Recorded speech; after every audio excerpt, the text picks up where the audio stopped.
Good morning, good afternoon, good evening, wherever you are in the world. I expect we have quite a lot of UK attendance, and welcome to this event in the Cityforum 2024 Resilience Series, a blueprint for resilience in 2035. We have three outstanding guest contributors this morning: Katie Barnes, the Executive Director of the National Preparedness Commission; Candida Whitmill, who's the Managing Director of Penultimate Power; and Dr. Paul Kilworth, Deputy Chief Scientific Advisor for the National Security Office of the Chief Scientific Advisor. We also have an introduction from Stephen Hawker, who is a former senior member of the Intelligence and Security Committee. Now, resilience is a topic that the pandemic, if nothing else, exposed us to in terms of thinking about what we would need to do to make ourselves more resilient in the future. And in a world of increasing uncertainty and certainly ever more present threats, resilience becomes something that our interconnectedness makes us very vulnerable to, and means that we have to give it a lot more thought than we used to. So the structure of today's session is that each of our distinguished guests will give their thoughts on round robin around what the current issues may be that they feel we should focus on and what's worrying them. And that's following the opening remarks from Stephen Hawker. We will then have a panel discussion with a Q&A sort of interblended, but please do use the submit questions function on your screens, and we will pick up questions and feed them into the discussion. And then we'll round this off towards the 12 o'clock time, and we'll take it from there. So, without further ado, let us move forward. And if we could cue the video from Stephen, that would be brilliant. Good morning. My name is Stephen Hawker, and I'm a long-time associate of Cityforum. I'm sorry that I can't be with you today and that you have to watch a video instead. I've got two jobs to do today before handing over to the chair. The first, on behalf of Cityforum, is to thank all those who make events such as this possible. In particular, thanks go to BT, to the National Preparedness Commission, and to the Office of the Chief Scientific Advisor, and also to ZN for their assistance and support. Thanks also to Hugh Morris for chairing the event, to the distinguished panel from whom you'll be hearing shortly, and of course, not least, to you, the audience, in anticipation of your contributions later. My second job is to introduce the session and to set some possible exam questions. I hope you've seen the report that we circulated before this event, and which reflects a more substantial two-day event held earlier this year. The editing and the conclusions are mine, but the content is all from distinguished experts in their fields. I think with hindsight, there is a big gap in the narrative, which was only lightly touched on in May, and that is the resilience of our political, judicial and governmental institutions, processes and systems, and indeed of the media. This may be an omission that you want to correct today in discussion. If not that, then there are plenty of other things to talk about, and I'd like to raise three questions. The first is about the nature of resilience, and whether you agree that resilience needs to be drawn and defined much wider than contingency planning and emergency management, vital though these are, and to encompass the critical sectors of British life and the economy, and further that resilience should be seen as a partner of security and defence, and the three should be considered together. And if you agree with this broader view, how do we create and build a more coherent and systematic approach to resilience across public, private and third sectors? The National Preparedness Commission has published some thoughts on this, including making resilience a statutory responsibility of government. That's probably three questions already. But the second theme is about economics and the economy, and particularly the relationship between resilience and growth. Without growth, resources for investment and resilience will be constrained. Without resilience, investment in the UK will not be attractive. We need both. This, to me, requires a better understanding of the economics of resilience and putting a greater weight on future resilience and sustainability when making investment decisions. So how can we create a more virtuous circle of growth and resilience, and how can we put this greater weight on the future benefits? How can this be achieved, and what are the macro and microeconomic interventions necessary to achieve it? And question 3 is about priorities, really. What needs fixing first? Where are we most fragile and vulnerable? And where are the resources to come from? So a few easy questions to get things started, and I will look forward with great interest to the recording of the discussion. And thank you, and back to the chair and panel. And our thanks very much to Stephen for that introduction. One other thing I should have mentioned, we were due to have Madeleine Moon join us also to add to the panel. Sadly, Madeleine has contracted a particularly nasty version of the COVID virus and is unable to be with us, and of course brings back a vivid reminder of one of our last challenges to resilience in the country and the economy. Well, it's now my great pleasure to ask Katie to kick us off with some remarks, and obviously with Katie's day job, this sort of topic is something that she worries about morning, noon and night. So thank you very much indeed, Katie, if I may hand over to you. Thank you, and good morning, everyone. Thank you for inviting me to speak today, and also for allowing me to be present for both days of the May conference, which I found both stimulating, illuminating, and slightly terrifying as well. There was so much in there, and I think Stephen's done an excellent job of pulling all of those themes together in the report. If you haven't yet read it, I do commend that report to you. It's an interesting read and raises some very pertinent questions. So I was asked to set the scene by talking about how I think about resilience and to mention a couple of things that are worrying me in particular. We'll get to some more detailed questions later, so I've kept this little bit quite high level. For me, when I think about resilience, and specifically national resilience, I think about the ability of our political, social and economic systems and of our critical infrastructures and services, both to absorb shocks and to adapt to a changed future state as a result of those shocks, and to do both of those things without losing functionality. So resilience for me is about flexibility and plasticity, more than it's about elasticity or the ability to bounce back, which I know is quite a common shorthand definition of resilience: bouncing back better or bouncing forward better.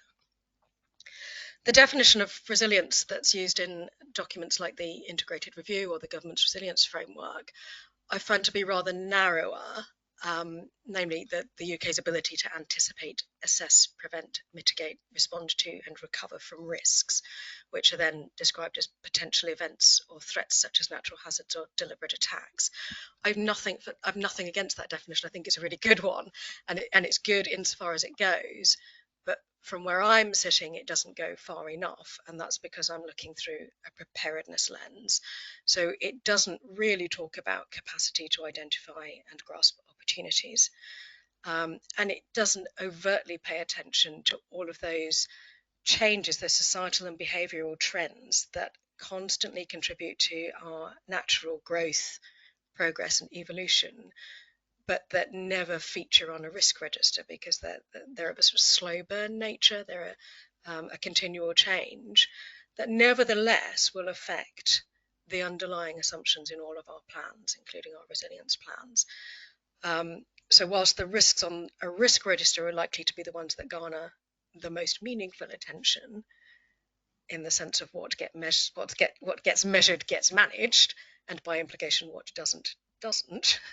It's all of those other things that will contribute to the success of our response and resilience planning. So this is one of the reasons why the Commission advocates a generic threat agnostic approach to building resilience capability, in addition to preparing for those known and specific risks on the risk register. And for example, we've published a programme of research on societal resilience, drawing on the lessons from the COVID pandemic. And that drew through some really good recommendations and insights on how you can build community capability, or how you can better enable community capability by removing barriers to action, plugging that innate capability into the overall local system, and thereby increasing local capacity to deal with shocks and disruptions, whatever they might be. Critically, these build on pre-existing relationships and trust networks, and I think that's one of the things that concerns me most, is that we start from a place of strength. We acknowledge the capabilities we've got. We acknowledge the primacy and the centrality of trust, relationships, networks, and rehearsing relationships and how to work with each other and how to manage situations well before we need them. So it won't surprise you to hear that I think resilience is less about the nuts and bolts and the structures and the assets, but about how we make it happen. It's not a coincidence that the title of Lord Harris's report that Stephen referred to is Making It Happen. It's about how we take all our thoughts and how we take our capabilities and really put them into action and operationalize them. It's about aligning abilities, bringing the right knowledge in, bringing the right assets into play, and by doing so, creating fully functioning resilience capability, or capabilities that work together to deliver what's needed when it's needed. So to my mind, we need to be more ready to challenge and change some of the underlying structures and mechanisms that we're used to dealing with, but which might not continue to be, or which are no longer the right size and shape to fulfill their intended function, or some of which might be actively working against us without us realizing. One of the next reports that the Commission is due to publish later this summer will be on the UK's regulatory system, and it's doing exactly that. It's taking a challenging view of whether our system is the right shape and size and looking in the right direction to help us build resilience in the future. Inherent in that is whether we ask the right questions. Quite often we talk about building resilience as though the challenge there is to preserve an inherently strong status quo. So how can we protect ourselves and our society and our systems against shocks? Sadly, that's not actually our starting point anymore in many areas. If you think that ultimately resilience is built and delivered locally and relies on individuals, for example, are we paying proper attention to the inherent capacity of our citizens? We haven't been. And they therefore can't be expected to play their part in what is really a team sport of national resilience. I'm thinking here, concerns I have about the sort of inequalities and deficits in some of the basic public services, so health, education, housing, justice.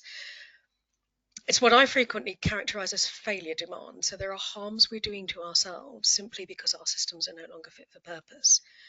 All of that, we need to find a way to deal with all of that and to bring ourselves back to a good, solid baseline, almost before we start to build on it and build resilience to future shocks and disruptions. If we don't do that, if we don't think about the changing context we're dealing with, as well as the risk registers, if we don't think about societal trends and capabilities, as well as the events that might happen to us, we're going to be seriously undermining our ability to actually deliver against the resilience blueprint that we're going to start building today. Thank you. Katie, thank you very much. Much food for thought there. Canada, we sort of take power for granted a bit. Well, those of us who lived through the 1970s, perhaps a bit less than others, but generally these days we do rather take it for granted. But you, I know, are very articulate on the threats and risks and the need to be very serious about thinking about resilience. So may I hand over to you? Yes, thank you, Hugh. Yes, good morning, everyone. And thank you to Cityforum for the invitation to join you for today's discussion. To a certain extent, resilience is unconsciously built into the energy industry. Our infrastructure involves years and years of planning and licensing and construction, and that creates a vulnerability for any changes in government and continuity of supply chain, the skilled workforce and the availability of capital at an affordable rate. Plus, many of the essential raw materials required are found only under the control of potentially volatile political regimes. Disruption in any of these would have short-term or long-term consequences. Energy is the lifeblood of civilization, Resilience in energy is so much more than keeping the lights on. Indeed, if the plan to electrify all our homes, our heating, our cooking, our vehicles and businesses, if it came to fruition, it would take much more than a box of candles to see you through when the power fails. We may have diversity of supply. In other words, we've got renewables and nuclear and hopefully gas for a little longer. But there is little diversity in the means of transportation and distribution of electricity. Now, renewables, by their very nature, are usually located some distance from centres of demand and far away from where the power is actually needed. At least with the new generation of nuclear advanced reactors, they can offer heat and power embedded in communities and industrial environments. Now, my main concern, it's the new government's agenda of growth coupled with a rather overzealous approach to decarbonisation. The question is, are the two compatible? Could an imbalance destabilise the economy? There is a direct correlation between a country's GDP per capita and its energy consumption. Look at the progress energy has brought to China. In 1990, 72% of the Chinese population lived in poverty. Today, that's less than 0.1%. And how did China do it? Through a combination of fossil fuels, industrialization, and free trade. China uses 500% more energy today than it did in 1990. But the West are increasing their energy consumption too. Data centers, they need reliable power 24 hours a day, 365 days a year. The nascent AI industry, which we're all getting excited about, has already caused Google to double its energy consumption between 2019 and 2023. Microsoft has a similar story. And because there is insufficient low-carbon electricity, Google's emissions are 48% higher than in 2019. Economic growth and energy growth go hand in hand, and both affect climate change. But I think we should move away from a myopic climate change arbitrary targets and dictates. It should be more about sustainability. And we've lost touch what this is all about. We need to reset. We need to embrace the true meaning of sustainability, meeting the needs of the present without compromising the ability of future generations to meet their own needs. This is a future-proofing approach, which is much more aligned with the resilience agenda. Thank you. Candida, thank you so much. Again, plenty of food for thought there. I'll turn now to Paul, who in his day job, I'm sure, spends all his time worrying about the really horrible things in the world. And if I say you're a half-empty man in the terms of your glass, I suspect your glass never even reaches half-empty. That would be a very optimistic assessment. But you must have some really interesting thoughts on the whole issue of the resilience and vulnerabilities that we have. So I'm delighted to hand over to you. Well, many thanks for having me here today, and I really enjoyed the conference that Cityforum ran the other month and the following report. Some great pieces of work. So my day job is not quite as pessimistic as described. I'm responsible for joining together some of the best scientific, technology and industry talent across the UK and beyond to the UK intelligence agencies to help drive our national security mission. So a lot of that is about threat and difficult issues, but it's also about the opportunity of things we can do and the way in which we can grow the UK economy and skills in the process. If I went back to around 2010, that I think was when I very first began to sort of hear lots of conversation around resilience in the UK government. And over the next 4 or 5 years, we recognised that the range and unpredictability of national security threats meant that we couldn't mitigate them all to the degree to which we'd like. We needed to be able to bounce back, to use the definition we've already referred to. And by 2015, in the National Security Review that year, we talked a lot about the sorts of broad-ranging capabilities we needed to be able to do that as a nation, whether that was dealing with biosecurity threats, flooding, cyber response units, all those sorts of elements. But what united those components was that they were dealing with tactical issues. A threat had emerged, happened, and we were dealing with a particular set of ways to rebuild quickly afterwards. Those investments were critical. But I think over the next decade, what we began to really recognise was that many of these risks and threats we're facing in national security were the result of structural weaknesses in the UK. We had exposure to capital from less trusted partners around the world, I might put it that way. We didn't have the advanced manufacturing capabilities onshore we needed to deal with a range of issues facing us.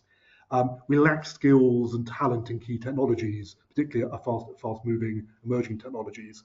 And as a result, thinking about resilience from the angle of Pacific capabilities for responding to Pacific threats wasn't enough. There's part of the systematic approach we've been discussing for the last few minutes. And instead, we had to get after those structural challenges in order to allow ourselves to put the UK onto a really good footing as a resilient nation. Now, from where I'm sitting, that's a much harder problem. If we're looking at dealing with, say, better flood defences, better flood responses, that's a complex problem, but we know how to tackle that as government. We have experts, we can do it. But dealing with really wicked issues like our economy, trade, capital exposure, that's a different sort of problem, is much harder to tackle. But particularly after the illegal Russian invasion of Ukraine, you could feel the energy moving behind this. We knew we needed to tackle these sorts of weaknesses in order to put ourselves on a different sort of footing. And the conversations we had at Cityforum and elsewhere, I think very much fit into that ongoing dialogue about broadening the definition of resilience and understanding how we tackle that over the longer term. We've got a new government in within the last week or so. So what I'll put on the table now is very much my views. These aren't the views of the incoming government necessarily. They're still finding their feet. But I'll pull out two themes, I think, from the position I have. The first one is I'm really interested in how we use the regions. The UK is a nation made up of very powerful, influential regions, each with their own identity, their own strengths. And I think often we tend to have over-centralised our response to resilience and thought of it something within Whitehall and Westminster, rather than understanding our national response is made up of a multitude of powerful responses across the regions. I see the regions from their science and technology perspective as being a way in which we can diversify approach, experiment faster, and agilely trial different sorts of solutions. So I'm a great believer in doing that. And I think we can look at national resilience in a different sort of way if we see it as a partnership with much more empowered, skilled bodies across the country. And that's very much the approach my own teams have taken through our science and technology hubs in national security in the East Midlands, South West, and in North West England. The second thought in my head is around talent and how we grow the talent and skills required to do this. When we are developing skills for these sorts of problems, we need time. It takes 10 years to take a school child from 12 or 13 when they're deciding what they might study to the point at which they've got degrees, have done apprenticeships, perhaps looking at postgraduate qualifications. So for that to work, you need a continuity of policy. You need clear priorities, support of Department of Education, a wide range of bodies. So in 10 years' time, we have that depth of skills and knowledge to tackle some of those wicked structural challenges. So I'm, again, interested in how we have the conversations around what those skills and knowledge are, so we can start to make the changes now, the sorts of investments that will put us on a really healthy footing by the time we are going through the next iteration of policy development. So welcome the conversations today, and really look forward to seeing what some of the questions are for the panel and from the audience. Paul, thank you so much. Huge amount of material covered there in a very succinct manner, so much appreciated. Thank you. And I think that we were just discussing amongst ourselves beforehand with Madeline being off with COVID, that of course the human vulnerability in all this has been made very clear to us over the past couple of years or so of experience. And I was wondering, to what extent, given that I think a common theme across the three contributions was the need to work in partnership, the need to organize and coordinate across, to what extent is human vulnerability then a factor that perhaps we underplay, and that we end up with single points of failure or close to failure because we build relationships when we set about this coordination, and those relationships ultimately are just between individuals, and what happens to the ability to deliver an effective set of resilience responses if we don't plan for the need to be resilient around the humans involved in establishing those. I don't know who might want to offer their thoughts on this. Maybe if I may, Candida, and forgive me, someone has to go first, if you wouldn't mind offering your thoughts and perhaps your experiences, what you have found in this area. Well, I think the difficult thing is the dilemma is that building trust takes time, and time is a commodity we've got very short supply of, and and also an OECD report sort of said that that the people over two things, that when a crisis happens, it takes a decade for the public to rebuild their trust. And a typical example was the 2008 crisis. We're not over that from COVID yet. We're still not out of that building sort of trust to go forward from there. And the same report said that the people that didn't vote for the new incumbent government are less likely to trust it. And we have to remember that with Labour, although they gained an impressive number of seats, they actually only gained 36% of the vote. So this is not the time to be complacent. We need to really be full on in building that trust back into our government and institutions. And without that, it will be difficult to move forward. There is so much good we can take from what happened in the COVID, of how the society came together. But building that back up again is going to take time. Thank you. Paul, it was quite a theme among your remarks that there's a need for coordination and collaboration, but of course that can only be between individuals at the end of the day. How do you see the sort of human weakness in this? So I'll turn it around and probably look at what the human strengths are in this. And I lead teams of behavioural scientists. My own background as a social anthropologist. So I'm really interested in the human dynamic and how it affects both policy making, science and technology. So I'd entirely support the notion that we are much more resilient when we can operate as a high trust society. There's been several influential works over the last 2 decades exploring how societies with otherwise similar resources and technologies, the ones of higher trust perform so much better, whether that's in economics, whether that's in times of crisis, and certainly in terms of resilience.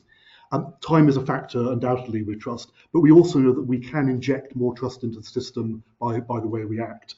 If you look at some of the ways which we've applied nudge theory to policy making over decades, there are ways in which you can do and apply policy which encourages people to work together and to make better decisions together than the reverse. There are means of making decisions which have been trialled both in the UK, Ireland, and parts of the US and other continental partners, which again demonstrate the way we make decisions can lead to better consequences and induce more trust between people, even if they disagree about the outcomes. There's a lot of science going into policy making through those channels. Some of you will know Policy Labs and NSPARC in the Department of Education, which really champion this. So I think it's a question of opportunity as an element of making sure that as individuals in policy making structures or as advisors or as part of civil society, we really familiarise ourselves with the range of options we have and then apply the best techniques to constantly re-inject trust with the limited time we have to prepare for the next crisis. So I'm more glass half full on this one.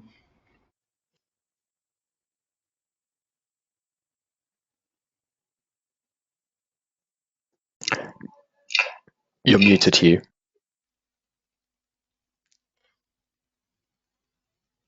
Apologies, I need to hit the mute button. Katie, I was just going to assume that that's what you had said and jump in, but yeah, and wholeheartedly agree with what my fellow panelists have just said. And I think just to add to that, there are also some really practical things we can do.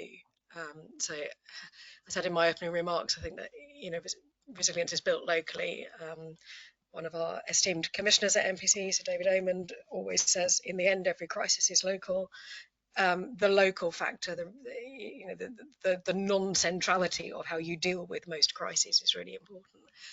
And I'm just drawing on experience I've had. I've had a fair bit of experience working with organisations to build capacity and implement strategy and change. And one of the things that I've often found myself doing is looking at the networks or the systems of people that make stuff happen. And just taking a bit of time to understand what the nature of that is. So where are the critical points? Where are the nodes and where are the relationships that need to work when the chips are down and when you actually need stuff to happen? What's the nature of those relationships? Are they just two people that know each other really well and so work together very well? If so, you really have to do something about that now. You really have to shore up that relationship and make sure that it works in the future. Is it something where we've intermediated a process through an expert and therefore there's something almost getting in the way of people doing things for themselves? If so, what can we do to take away the need for that intermediary? How can we actually help people to solve their own problems at source rather than rely on someone in the middle of a process? There are a number of other questions that I would have on my checklist when you're sort of analysing these networks, but that kind of pragmatic analysis and just understanding how life works and therefore what we need to do if life cannot work that way, if someone's sick with COVID, for example. Backups, incrementally building the capacity to do things despite the difficulties going on in the background or the foreground. Thank you very much. Well, we're starting to get some great contributions from the audience. So let me turn to Malcolm Waugh, who offers, there are lots of definitions of resilience which can make it difficult to have a universal approach to cope with life's challenges. Do we need a taught, simple global definition? And if, given the whole point of you get what you measure, and if so, how might we achieve it? And forgive me, Katie, because I know you've just spoken, but I'm sure this is something you spend quite a bit of time thinking about. I do, and not just because of my day job. So my degree was in modern languages, so language and words and definitions are really important to me, and I find myself talking about words quite a lot. I've got a perhaps unusual take on this. I don't think having a shared definition is the be-all and end-all. I think having a shared understanding of what each of us means when we use the word resilience is far more important than that we're all using the same definition. And the reason I think that is because we could spend an awful lot of time and effort trying to persuade others that they're wrong in their definition without realizing that their definitions are couched in decades, if not centuries, of culture and sectoral norms and vocabularies and lexicons, and that to change that is difficult, right? So let's accept that we all use different definitions for different reasons, and they're probably all valid. When it comes to the crunch, we just need to understand what parameters we're working within, and there needs to be clarity on who is doing what and who's expecting what. And then we can take our own definitions back into our own domains and use them quite happily. It's the interface that needs to be peppered with more clarity. Lovely, thank you. I don't know, Candida, Paul, do you have thoughts on this one? Yes, I think I would just say, Hugh, first as an engineer, that this half full and half empty concept is that if something is always half empty or half full, then it's 50% bigger than it needs to be in the first place. But going back to, yes, it's sort of individual resilience. I think there needs to be, from a marketing perspective, we need to first identify what people's level of understanding of resilience and the attitude to resilience is as of now, and use that to take us forward of how we're going to get our message across. And we've got to be careful it doesn't come out as self-preservation or moral duty, people getting involved. We need to bring people on board in an engaging and an innovative way. Now, here's an idea, is that if we're trying to get this a broad message across to as many people as possible, there are over 37 million video and computer players in the UK, gamers, of all genders, ages and backgrounds. Now, personally, I failed to progress past Space Invaders, but this is a huge $347 billion global industry. The gaming industry, it could be a great place to start to embed the message. Get the gaming community to create video computer games with imaginative narratives that enforce the power of resilience. Just an idea. Lovely. Paul?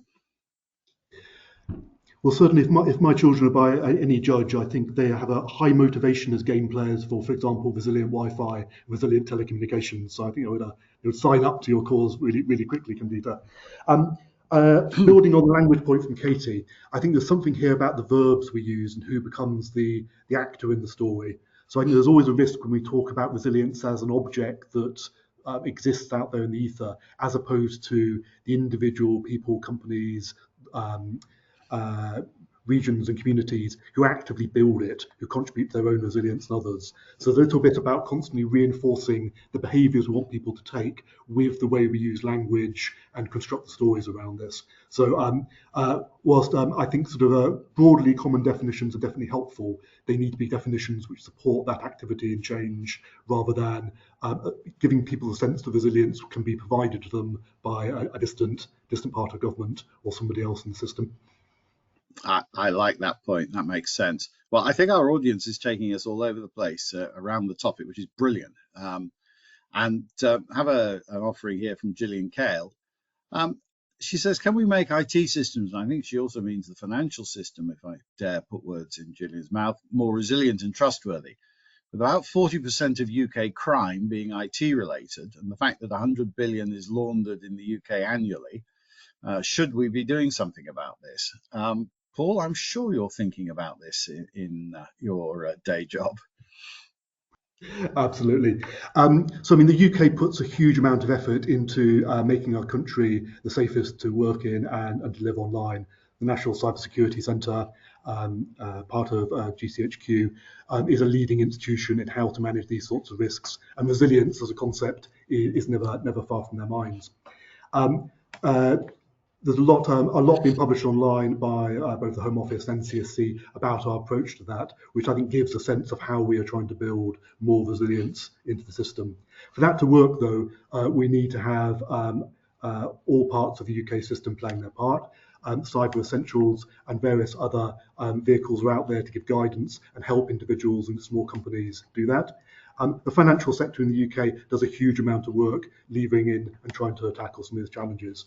The UK is definitely not beaten this entire problem, but we are comparatively very strong player. I'd also emphasise the importance of coming back to skills and talent. The technologies we use today are only worthwhile and effective if they're backed by people coming out of the education system, coming out of training with companies with the right sorts of skills in digital technologies, cybersecurity, all of those components. And I think there's ever more we can do to motivate and sell the mission that they can go into and encourage them to go into those sorts of technological work around digital technologies, as opposed to, for example, joining the gaming industry, which is, of course, a great competitor in terms of hiring talent. Katie, I'm sure this exercises you too. It does. A year or so ago, we did a piece of work with the BCS, used to be known as the British Computer Society, on the inherent risk within software. So when people talk about IT risk, they're usually talking about software risk. And our report, the Elephant in the Room, was talking about how that is different to other kinds of risk, in that it's not easy for the person on the street to really understand and know what it is they're dealing with. And yet, technology and that software is built into most of the things we do, not through our choice, but because that's the way the world has moved. So wholeheartedly agree with what Paul just said about the advice that's coming out of places like NCSC and Home Office and so on, and definitely agree on the skills and talent point. That's something that does exercise me on a number of fronts. The conclusion we drew with BCS was that there was another angle to be had, though, which was in organisations, so particularly small businesses, medium-sized businesses who don't necessarily have IT functions, actually having a way of skilling their boards, their decision makers up to ask really good questions. So, in much the same way that most of us sitting on a board, unless we are the financial director, wouldn't be over the finances in that level of detail, but we'd be able to challenge with the right questions. We also need to be able to do that. We need to have that confidence to challenge the CIO or the Chief Technology Officer with really good questions that force them to explain to us how it's safe and what the risks are and what we should be doing about them, instead of just saying that's an IT problem. It's not. Thank you very much. Well, as I say, the audience is taking us to several different places. Candida, I've got one absolutely for you from T, and I'm sorry, I don't know what T stands for, Rawlins, saying, how can we push forward the agenda for small modular nuclear generation at a scale, given the public's rejection of nuclear energy? Oh, thank you. Well, that's not we have what I term as reluctant acceptance for nuclear in the UK. And I think people, because the climate change and carbon has risen up the agenda so much, there is understanding that we can't get there without nuclear. We just desperately need it. And what people don't realise is that it's moved on tremendously. I mean, the first civil nuclear reactor was in the 17th of October 1956. We've come a long way since then. We're now, when we're talking about small nuclear and advanced nuclear reactors, these are a completely new generation of technology. They are inherently safe, walk-away safe. They use different fuels, different of ways of bringing safety in. In fact, they've been built with resilience in mind, that instead of building to cope with the consequences of an accident, they're now built to avoid the accidents in the first place. So these different fuels are completely meltdown proof. Some of these advanced reactors can use up its spent fuel. So there are so many advantages, and I say because of their inherent safety, we can put them closer to communities and industrial estates where they are needed, particularly for heat rather than just power, in other words, electricity, because by going down the heat agenda, we can then take over from gas in industrial applications, chemical industry, hydrogen production, so that there's a huge way forward. And there's so many advantages that this is a lower capital upfront cost. This is the way that we're moving forward with nuclear, away from the big large scale ones and down to not just in size, but in application and ability to take us forward towards 2050. Lovely, thank you. Well, as I said, the audience are taking us in different directions. So I've got, as usual, a thought-provoking contribution from Dan Feeney, who says, in an ever-connected digital world, entering the unknowns of generative AI, how can the UK go forward without a secure, portable, and even self-sovereign digital identity scheme, such as already in place for years in markets like Estonia and Singapore? So no political hot potato there then. But do we see digital identity as a key part of this? Paul, is this something that comes into the realm of the discussions that you have? I think if we think about digital identity as a process rather than an object, I think it becomes an easier conversation to have. And very clearly, anybody who lives in a digital world today recognises the challenges we have improving our identity in various ways as we access services, as we purchase. And indeed, the challenges of a digital identity as a process underpin some of those cybercrime examples brought up by a previous questioner. There's a range of ways in which we can tackle that. And if we look at the progress being made by UK over the last few years, we've increasingly been more resilient and effective in finding ways in which people can express their identity through elements. I think we need to recognise that anything around identity is sensitive. Different groups in society have different views upon that, depending upon their experiences, degree of privilege, disadvantage, all of those sorts of factors. I would be always cautious about jumping to any one solution as a way of taking things forwards, particularly recognising that the UK is a much larger economy and society than, for example, our Baltic equivalents. So I think there's a question of how do we manage that process of enabling people to quickly and effectively demonstrate their identity, rather than thinking about it as an object in the way perhaps 20 years ago we might have thought about identity cards. Lovely. Thank you. Katie, is that aligned with how you see digital identity? Yes, I think so. And I think also we need to be careful about not assuming that proof of identity needs to be baked into everything we do. So use it cautiously and when needed, and therefore you're more likely to retain the integrity of what you're doing because it's not plastered all over the place. So I get very, very annoyed, for example, on a related note, when I go into a shop and buy something and they ask me for my email address so they can email me a receipt. No, that's absolutely not necessary for this purchase. So that kind of, what's necessary, when do we need to do it, and therefore how do we keep that process robust and fit for purpose? And part of that, of course, is maintaining the skills and the being on the front foot of what others are doing, what the bad actors are doing in this space, so that we can beat them at their game and not be beholden to them. Thank you. Candida, I don't know whether from your perspective this is something that touches on, maybe not, I don't know. What on cybersecurity? Well, obviously, if we're digitalizing energy to the extent that we are, then it is something that we as an industry we're thinking about quite to a great extent. But I can't add anything any further to what Paul and all good. Thank you. Right, another direction from Ian Andrews, and this I think will head to you first, Katie. In his paper on Making It Happen, Lord Harris called for a National Resilience Act modelled on the Climate Change Act, with a joint committee on resilience and preparedness and an independent National Resilience Committee to advise government and to hold it to account. Is the arrival of a new government the opportunity to realise that ambition? Thank you, Ian. Yes, is the short answer to that. Joking aside, I mean, it's important that the concept and the responsibility and the commitment to resilience is taken above the political cycle and can continue without disruption, despite changes in government or changes in policy underneath that. I mean, the reason we put that in the paper is that it in order to be important and to be embedded in everything we do, it has to be front of mind and central in government and elsewhere.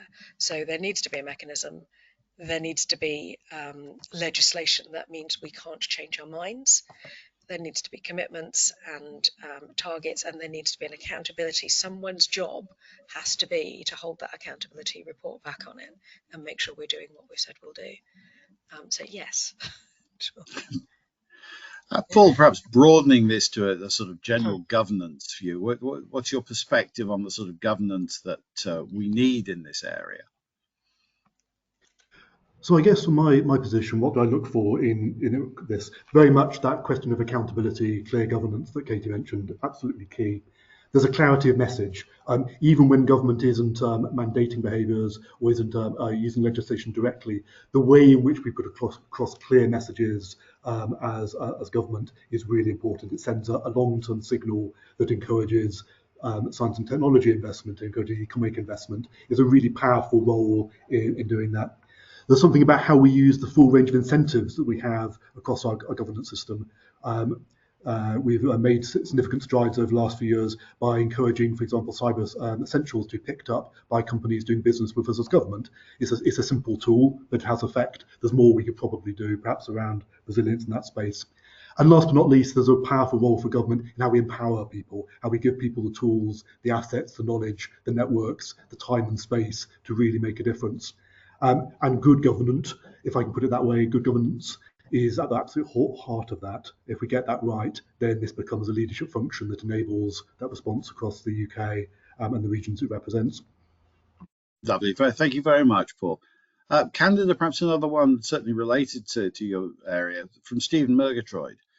And you've talked a bit about this, but it says resilience will cost money. Is the public prepared to pay? So, for instance, and he gives a telecommunications example, but I'm sure there are many in the power world, e.g. maintaining redundant systems such as voice over twisted pair copper.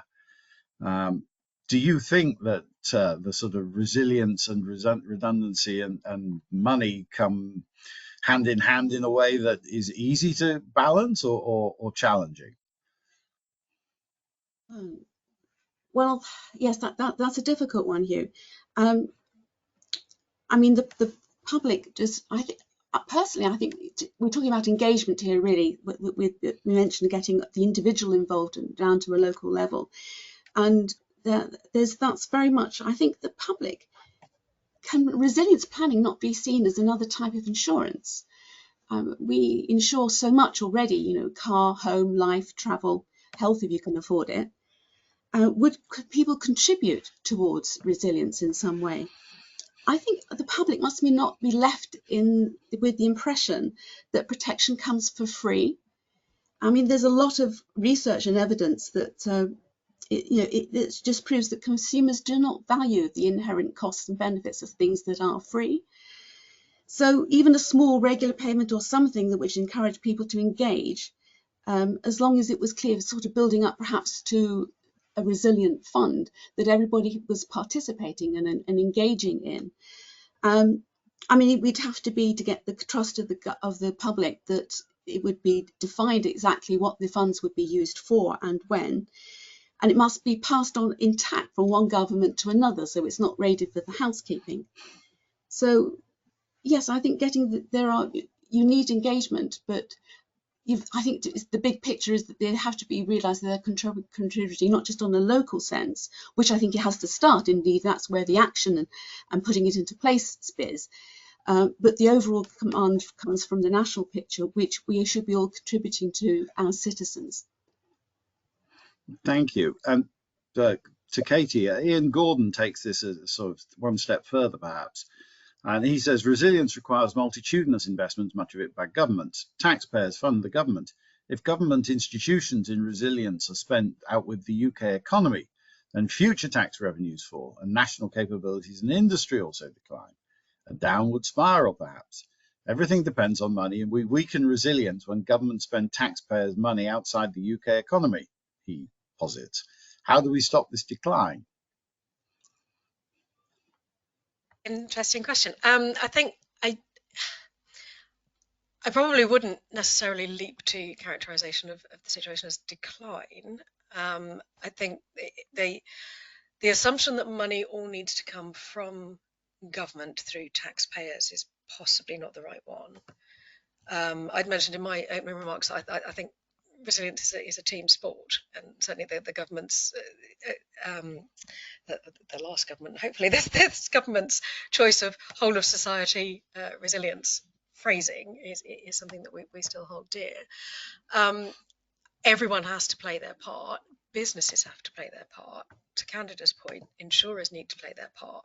I think what the place we're in at the moment is a sort of almost a liminal state where we're trying to work out what roles everyone is going to have going forward, and therefore how big each sector slice of the pie is going to be. But for insurers and businesses and taxpayers to invest in some form of resilience, the incentives need to be there, and it needs to logically make sense to them to do that. So the challenge now is to think of what are the arguments that will win over the people I need to act in the way that I need them to do.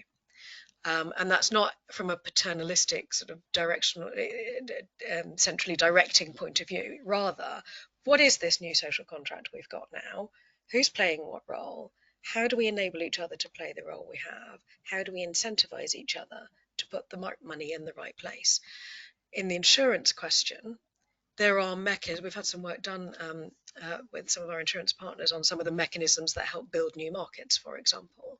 And it's not as simple as you think. So there are elements of persuasion and change of incentive and changing of partnerships and arrangements that need to happen to unlock the potential that's in the insurance market. There are similar things need to happen in investment markets, for example. We need to value resilience better. In political terms, we need to value resilience better, otherwise people won't waste time on building it. Part of that is understanding what it is that's preventing people from doing it in the first place. So if I were an organisation investing, and investing in resilience isn't going to do my rating any benefits, then I probably wouldn't do it. So it's all of those moving parts. Who's influencing me? Who's driving my behaviour? And how can we align their behaviour to get the investment flowing? Sorry, that's rather lovely. Thank you. There, but yeah. No, that's super. Thank you, Paul. I know you want to come in on this one. Yeah, so there's no doubt, I think resilience is like several other areas around security where we need more longer term investment in the capabilities of science and technology, which underpins it. Some of that is a question of simply needing more investment. The next generation of technologies and approaches require that sort of level. Some of it's about patient capital. It's about people being willing to invest in resilience and security over a multi-year time frame, realising the benefits at a later point. And it's also about capital investment coming from trusted sources, parts of the world and regions that we feel comfortable investing in the UK in those particular ways. There's no doubt that resilience, like security, does ultimately cost. There's also a huge economic growth benefit coming out of it when we look at the role of resilience and security in shaping sectors, encouraging new sorts of technologies and approaches. It can have a massive effect. Think about the effect that, say, modelling, simulation, all of those data-driven approaches to resilience and the sorts of companies, SMEs, it's encouraged to grow up in the UK, go across London or the northwest of England, or Strathclyde. You'll see companies being set up, fueled by the need to do this sort of work. It also encourages inward investment. The UK having an advantage, competitive advantage for being more resilient is a huge factor in encouraging people to come and set up companies and businesses here. We've seen this with cybersecurity. The fact that we are a leader encourages AI companies, encourage data companies, manufacturing companies, a wide range of people to come to the UK as opposed to other competitors. So I think we shouldn't lose the power of that investment in growth. Returning to a point previous in the conversation, the challenge then becomes communication and building trust. It's about encouraging the people who are asking to make the investment now, particularly if they're citizens doing it via taxes, that the benefits will accrue and will accrue back to them as UK citizens and taxpayers in due course. So building that trusted relationship, that high trust society, then becomes the way in which we close the delta between what we know we need to do and the results we need to deliver, perhaps over the next 10 years. Thank you very much. So I've got a couple of questions on similar subject or same subject, so we can probably take them together. First, Bob McDowell, how important do you see food resilience now and in the future? Is it linked to and related to climate issues, or does it have other aspects? And then Christina Dykes asks, in the 1918, the resilience of the country was near breaking point because of the lack of food supplies. Can the team talk more about what the government should be doing and how we can encourage the government to give it a higher priority to food protection to the public and realise the part that they can play, e.g. on wastage? And a follow-up from Christine saying, especially if more of our countryside will be given over to housing. So how is food supply resilience, Katie, in your thinking?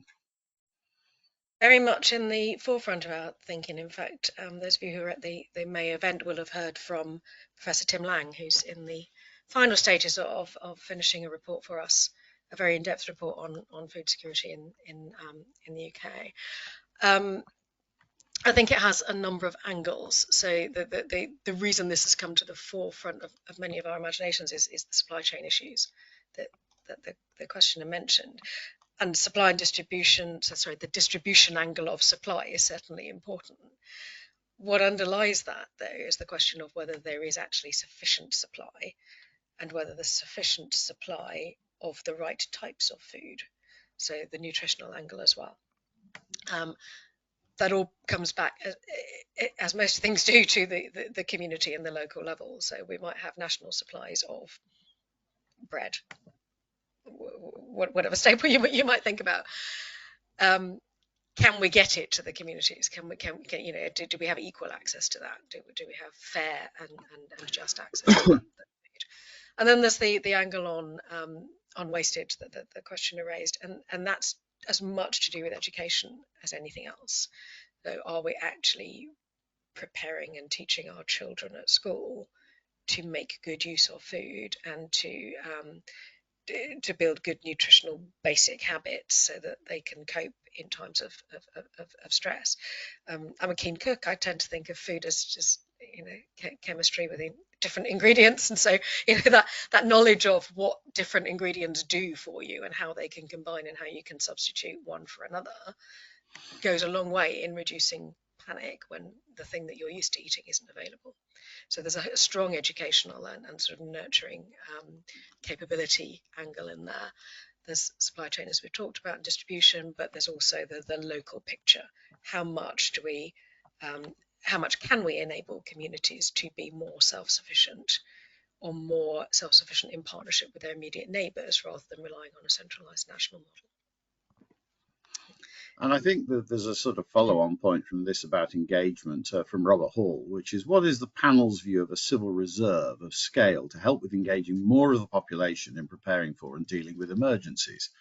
Paul, I'm sure it's something that's crossed your desk from time to time. So I remain very keen on trying to tackle this problem in a systematic way. And I know it's something which successive governments have looked at and have advanced to a certain degree each time. There's a huge wealth of talent out there, either people who have been involved in particular parts of industry or government and are perhaps left, retired, gone to other businesses, but maintain those skills, those networks, the knowledge. In other cases, there are people whose talents we've never tapped in the first place. For a variety of reasons. So I see ideas like a reserve as a way of building that inclusivity and diversity and tapping a much broader range of national skills. My own take on having looked at this a few times is for this to work, we need to make sure it is genuinely inclusive. There's a way of ensuring this reaches out beyond established, military and civil service groups. There's also a degree of investment required in infrastructure making it happen. Having the right IT available, the right internet accesses, the right applications, tools available in a crisis, it isn't straightforward. We talked a little bit earlier about digital identity, but having a member reserve turn up at short notice in a crisis when something has gone badly wrong and enabling them to access all the national systems they need isn't a straightforward proposition. So for this to work, it both requires that I'm thinking about structure, but also then the support of some of the big industry and other players you need to have on side in this sort of crisis. So I'm a firm believer that this is the direction to go. You can also do it on a softer basis. We have something called the I-100 scheme as part of the National Cybersecurity Centre, which is a set of volunteers working from various bits of civil society and industry on common challenges that both matter to them and their employers and bits of government. And that produces some incredible results. So the things you can do on a small local or national scale without necessarily needing to have an entire reserve scheme. But I believe that something here we could definitely exploit further. There's great talent across the UK. We should be making the most of it. Thank you so much. Katie, where does this feature in the various options you've been considering? I think very similar thoughts to Paul there. I think definitely we should be starting from strengths and actually acknowledging and seeking to find the strengths and assets that we've got out there, rather than burdening ourselves with the misconception that we need to start from scratch and design an elegant solution for all of the challenges that we're facing. Yeah, Paul's right, and I mentioned the piece of work we had on societal resilience earlier. In COVID-19, some of the case studies that were in the report that we commissioned were bringing up really just practical but eminently solvable challenges for drawing in local resource and capability. Things like, do the volunteer groups that turn up to help in an emergency, do we have a mechanism for giving them an identity badge or for rapidly insuring them on our vehicles so they can do distribution? All of those kind of really, very, very sort of pragmatic and case-specific challenges. Having that central infrastructure there to draw in those groups wherever they might be, in whatever size and shape they might be, is necessary. So I think that's the way forward, getting that skeleton framework of how do we draw in reserve capability from wherever it comes, and then perhaps having, I hesitate to use the word standards, but some expectations and guidelines on what it is that those groups bring to the party and how they're prepared to plug in. So again, it's that interface bit, isn't it? What does the plug look like? What does the socket look like? And then you can pick and choose the resources you need it. Outstanding. Thank you so much. Candida, I think I've got one for you here from Shane Drinian, which I think, again, relates to the way you've been describing the approach to the power side of things. So how is resilience ensured in the context of unknown unknowns? Is it just a case of making sure our systems and infrastructure have a baseline level of redundancy, or is it possible to have more proactive strategies? How do you approach this? Yes, that's a good question. Although I don't like the term unknown unknowns for obvious reasons. Yes, I mean, it's a difficult situation, isn't it? Because you're trying to predict things that might happen or might not happen, but we have a whole of history to go back and look through. And we have the experts, as both Paul and Katie have explained, that at all different levels throughout society that can actually help us build this, against certain scenarios of going forward. Certainly sort of in the energy side, we do have weaknesses. There's no doubt about it, and as I say, that needs to be sort of built upon to some simple extent that we do not have sufficient capacity by 2035 for the electricity that we're using now, let alone the prepared or the forecasted doubling or tripling of electricity that is to come. So it's very easy to turn around and say, oh, we can't possibly predict every scenario that's going to happen. But I think with history and understanding of the conflict and political unrest that is happening today around us, it was easy to predict, for example, that Russia was going to weaponize gas and put Europe in such a disadvantage. That we've known that for years. Why we didn't act upon that earlier is that's the sort of slow burn that we've talked about here today, and something that we need to pick up on and go forward with that. Super, thank you. Paul, I'm sure that this again occupies you as to what elements you need to feel you can integrate, because obviously you can end up boiling the ocean extremely easily going down these paths. Absolutely. So I mean, I think we all of us, whether we're reporting up to our leaders or as leaders ourselves, we have a tendency to want to know what the future will be, when of course what we're really talking about is a range of futures, things that might happen. And as a consequence, there are definitely different sorts of planning tools you can use within boards, within organisations, communities, to examine and map out what their set of futures are, and then look at what some of the common themes may be, capabilities you would like across all of them, rather than planning and betting on a particular version of the truth emerging. So I'd always encourage people to use that particular range of planning approaches. We've talked a lot about using experts, and quite rightly, because you can never esteem a group of really deep experts enough. But we also need to recognise the other, often UK strength in this regard, which is how do you bring together experts from different backgrounds to do red teaming and other types of problematization. Many of the unknown unknowns that we come across pop out when you have people from those very different backgrounds, deep experts from different sorts of sides. Putting different views together and spotting things that the original discipline would never have quite seen. So there's I think a lot we can do there. We talked earlier about some of the small nuclear reactors, for example. The idea of that coming out of what the type of reactors we use in nuclear submarines, where else could they be used? How can that link to the powering of data centers for AI? There's a whole lot of interconnectivity there, and that sort of resilience and thinking comes out of those multidisciplines coming together in creative ways. Some of the people on this call may have been involved in some of the collective intelligence work that's gone on over the last 18-24 months, looking at systematic ways in which you can bring people together from those different backgrounds to try and identify at least some of the unknown unknowns that otherwise wouldn't have been spotted with any particular discipline. I think we can make more of that with those IT tools to help achieve that. There's a set of technologies there which make it much easier and cheaper to do that than ever before using a modern digital government. So I think we're getting closer at this.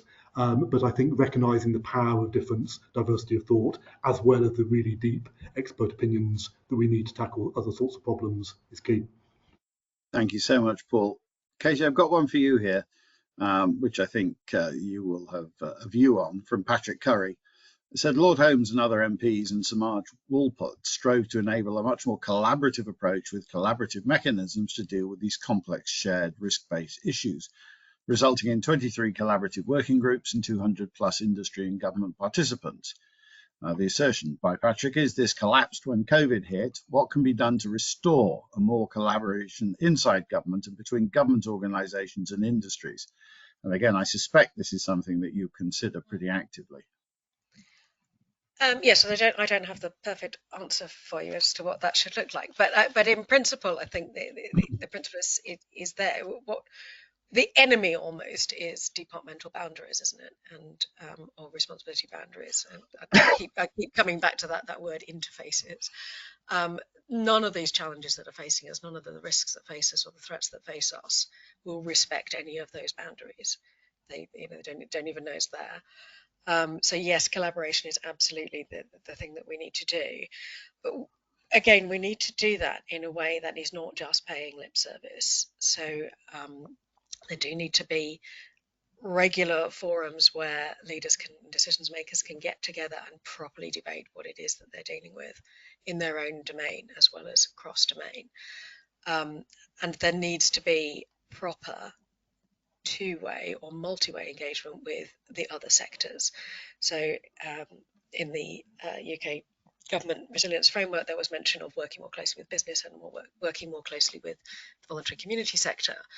Each of those mentioned as though they were just sort of one person or one front door to knock on, and that's not the case. All of those, both of those sectors are diverse and have a multiplicity of views. So getting right into the heart of the other person's world, the other sector's world, and enabling that to come into proper grown-up conversations about how can we build something that will work for all of us and that we can then take back into our domains and stitch into the fabric of what we're doing, definitely needs those collaborative groups and forums. They need not to be ad hoc. You need to know what again what David Omand calls the battle rhythm. So you need to know when it is that you're going to be talking to people and what the shape and format of that meeting is going to be, so that you can brief and prepare for it properly. But equally, you then need to have briefing mechanisms that you take away so that you can ensure that what's said at those meetings and what's agreed at those meetings is shared into the respective organisations, the people that are represented there. I think there's also the need to create some space in the way that the SAGE mechanism does for drawing in the right people at the right time and not just rely on the same set of experts. So right back to what Paul was just saying about diversity, matching the collaboration opportunities with the right speed, the right frequency and the right membership according to what's going on at the time, what the challenge you're dealing with is. I think there's also something that straddles both this question and the last one, and that's about expertise and influence, and the need to recognize that those don't just happen at the top of organisations, that this happens layer by layer all the way down. It's a fabric. One thing I never regretted in my organisational change days was taking a plan out early to the front lines and having it tested by the people who are going to be implementing it. So you can never do that too soon, and you can never stop going. You can never do that too frequently. So making sure that conversation works and that collaboration works at all levels. Lovely, thank you. Candida, from the sort of industry side of the fence, how do you find it collaborating with government? Where do you see a need for greater collaboration, perhaps? Particularly on the resilience agenda? Particularly on the resilience, but in a broader context as well. I mean, although we understand about arm wrestling over price caps and all the rest, but perhaps putting that bit to one side, the generality of collaborating with government in a resilience and any other context that seems relevant. Well, we touched on it a little bit. I mean, in Stephen Hawker's report, he does suggest that to capture and justify the value of resilience, it's got to be reflected one way or another on the balance sheet. And I agree with that if we're going to get businesses on board, there has to be value for businesses to outlay resources and capital in advance of any potential threats that may or may not materialise.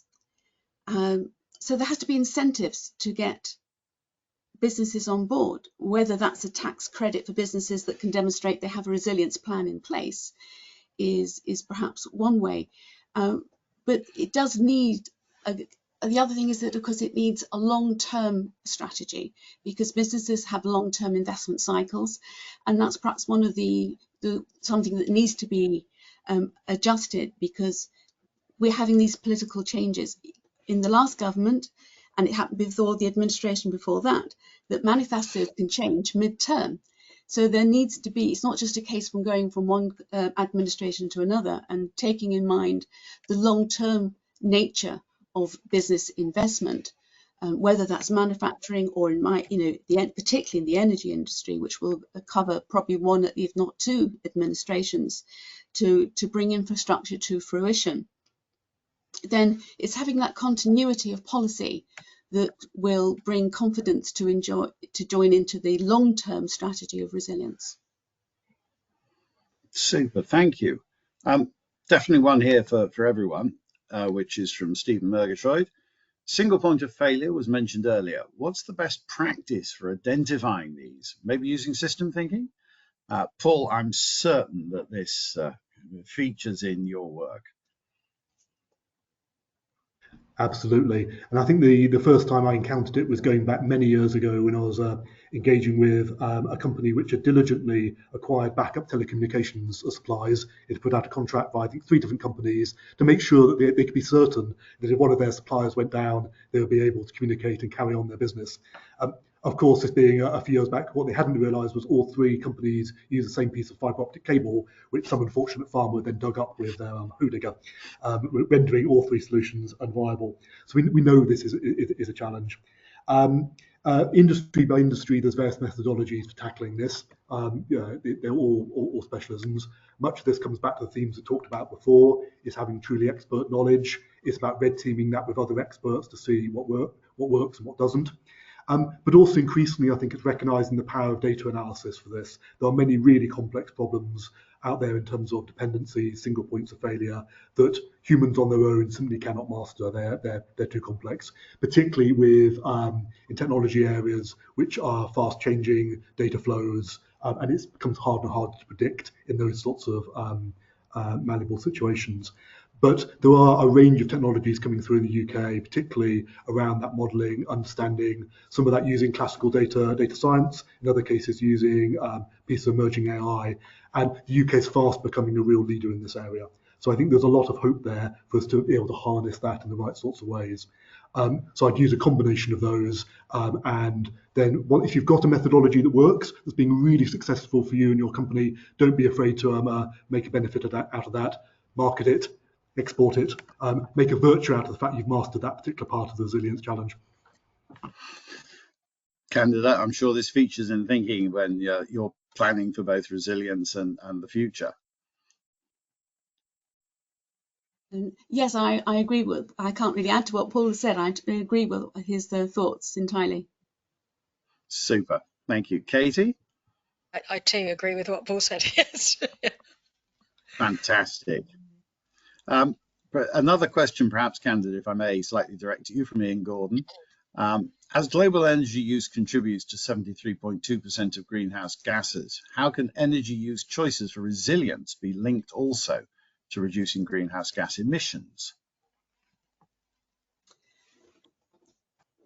Yes, I mean, energy, it is obviously one of the emissions problems. I mean, it's because people don't realise that at the moment of electricity is different from energy. At the moment, we only use 20% as electricity and 80% is energy, which is transport, heating, chemical processes and whatever. And that is the bit which, unfortunately, what the government did is go for the lower hanging fruit. It went for just getting rid of the emissions first from the electricity side. Now, we did that straight away by 50% drop by simply switching from coal to gas. So we seem to appear to have made huge progress, which we have, but through the simple changing over from coal to gas. And now the harder part is doing that.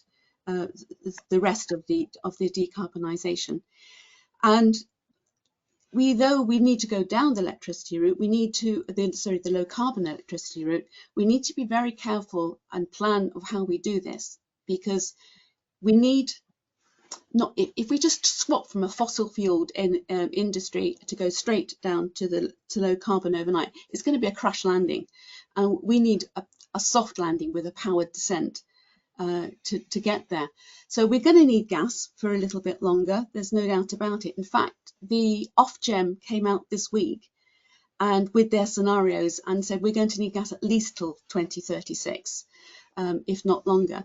And it will take that long before carbon capture storage is brought up to any speed anyway on there. So we've got to be pragmatic about this. Yes, of course, we have a goal, we have an aim to go towards 2050, but we need to use the wealth and experience of the oil and gas industry to reinvest, to take this forward, rather than cut them off at the knees and say, right, that's it, boys, because they have got so much talent and engineering skills and the ability to transfer on the energy transition that we need to use this rather than to put them to bed too early. And of course, all that you're doing is not only bringing the fact that gas will then have to just import it from other regimes, I mean, we do produce less than 50% of our own gas now. That is true. 48%, 50% comes from Norway, and then other regimes as well. But we need to do this slowly and carefully. And the two things that will back us up is nuclear and renewables to a certain extent, but we still haven't got around this intermittency problem. And the development of batteries on scale that will be able to cope with this, we're not there yet. So we need to protect the resilience of the economy, of society, by taking this at a step-by-step stage, not having a myopic approach just to getting just the carbon emissions down. There is so much that is much more complex picture that involves looking after to taking this forward. But we will get there, and nuclear will be part of that picture. Thank you so much. Paul, Ian Gordon, I think, is picking up on some threads from earlier in your contributions and asks, can we enhance safety and security resilience by integrating private and public security more coherently?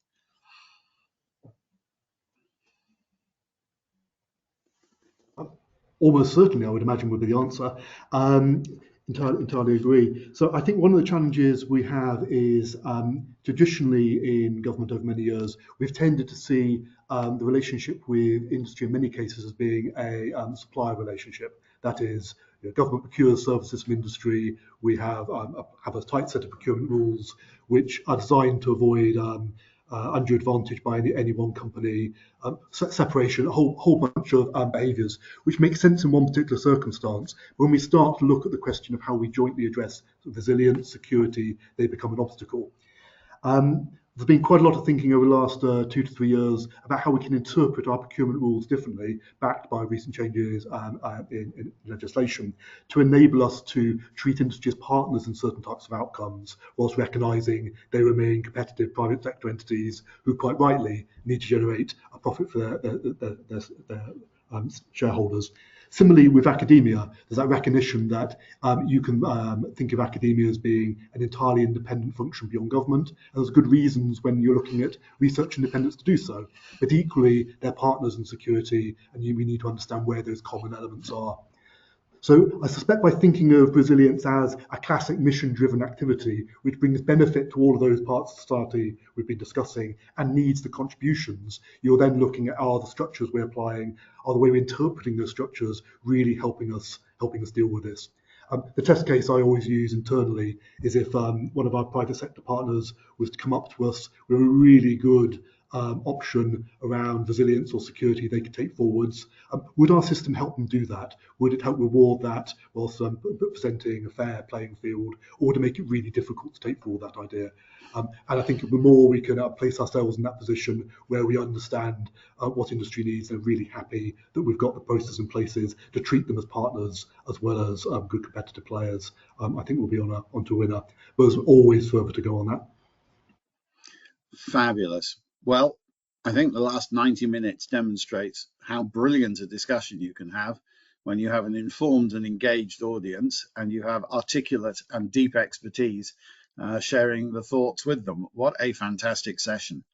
I don't mean to put pressure on our speakers because I haven't warned them of this, but I just thought something might have sparked off in the discussion, something they would have put in their opening remarks had the thought been triggered. And so I just want to offer each of them the opportunity. And by the way, no, thank you. I've covered all I wanted to cover is a perfectly acceptable answer. And say, has the discussion prompted any thoughts that you would like to spend a minute or two sharing with folks, or are you content with where we've arrived at? Katie, forgive me, may I put you, not really a spotlight, but may I ask you first? I mean, there's an awful lot more that we could talk about.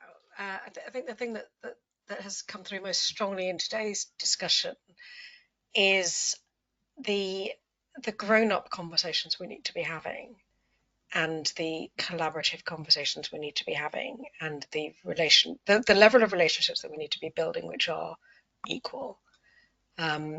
We do need to be working together, and everyone needs to be doing their bit, and the quicker we can work out what that bit is and share our plans and share those responsibilities, across and between ourselves, the better.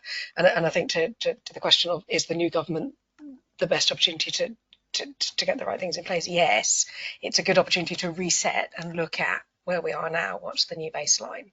Where are we heading? What are the assumptions we've been working with? Do they still hold true? So the next few weeks and potentially months will be an opportunity to reflect on that, and whether we've got the right assumptions going forward and whether we're all facing the right way. Lovely. Thank you so much, Katie. Candida. Yes, I would agree. I've thoroughly enjoyed this discussion, and thank you everybody. But yes, I mean, I think this reset with the new government coming in, and I think with the point that Katie picked up earlier, that we need to start from a point of strength of what we can already do and where we're going. And I think with the more positive attitude, the new government is more likely to pick this up and run with it and go forward. And I'm obviously, when it comes to priorities, of course I'm going to say energy's got to come first. Of course I'm going to say that, but it is genuinely the resilience of our energy supply is so fundamental to taking economy and society forward into the future. Thank you very much. Paul. +1 to all of that. I think our challenge across the audience and participants today is, let's not settle with having a glass that's only half full. Let's make it absolutely full of water or a bit spilling over the side. We're at that moment where we can really shape things, and I urge everybody to get involved and really let's try and make the UK over the next 10 years even better, even more secure, even more resilient. Thank you very much indeed. Well, on top of everything else I've learned this morning, I've learned that an ill-judged metaphor can open up rabbit holes all over the place. So I shall be careful with that. But thank you so much to our speakers. On behalf of Cityforum, I would very, very much like to thank our speakers, Katie, Paul, Candida, Stephen, and we send best wishes for a speedy recovery to Madeline. Also, on behalf of Cityforum, can I thank the questioners from the audience who took us on such an interesting and varied journey, and thank the audience very much for attending. This is very much one of the series of Cityforum events, and I hope that you have found your time spent here worthwhile. And on behalf of all, thank you very much indeed, and I wish you a tremendous rest of the day wherever you may be. Thank you.